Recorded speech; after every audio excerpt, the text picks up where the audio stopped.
They have made so much progress, the fallen angelics, particularly the Anunnaki. Everybody thinks the Dracs are the bad guys. Well, they're not the great guys, for sure. But they have D10 consciousness. The Anunnaki races, the fallen angelic Anunnaki races, have D11 consciousness.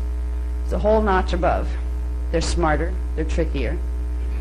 They almost gloat sometimes. There's an arrogance that comes with that race that you can see sometimes bleeding through humans that have part Anunnaki gene codes because they've hybridized here.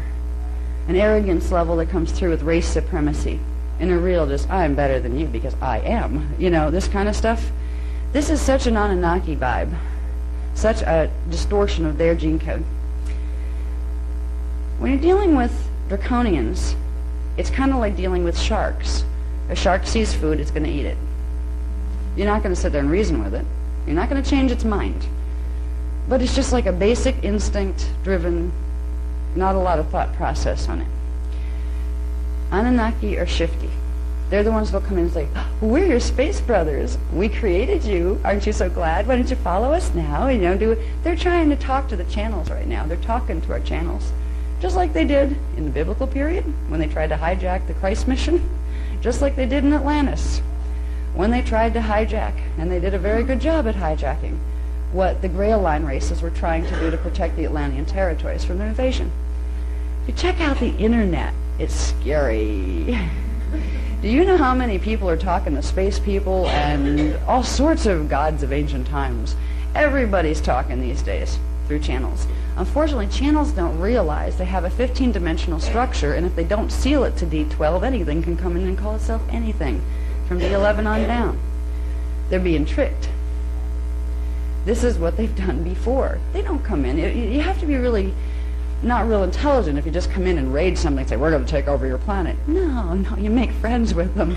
You know, we're your buddies. Here, we're helping you. Yeah, we'll give you some ascension mechanics, except we'll leave out the details about D12. You know, these kind of things.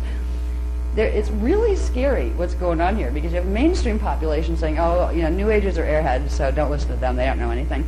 Then you have the UFO people over here. They're saying, New Agers are airheads, you don't listen to them, but we see aliens, we see little grays running around. The New Agers point at them saying, oh, you're just fear-based consciousness. Nobody's listening to anybody. They're not putting the pieces together and realizing, yo, something's talking to people here. Something's flying in ships in the skies.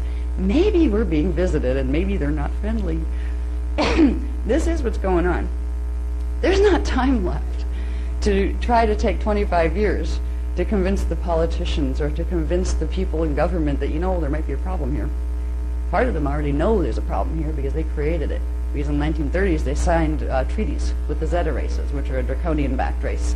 Then they got in over their heads because the Dracs decided to come in themselves. They didn't just send their little gray reps anymore. When they realized stellar activation was going down, when it was confirmed, that's when the big leagues came in. That's when our governments are, I'm not saying the outer government, because the outer government doesn't know anything about this stuff. They hear the rumors and they think, how could that possibly be? Our government's good. You know, it's the interior world government that has pieces in every country. You know who they are? They're called the Leviathan races. They look like humans. But if you trace their gene codes back, you'll find a little Cro-Magnon there. You'll find a little Neanderthal in there too. Because they're part Anunnaki, and from the Anunnaki, the Draconians raided. Anunnaki couldn't originally interbreed with us because their templates were not compatible. They could hybridize, but most of the babies would die, or they'd be mutated some way.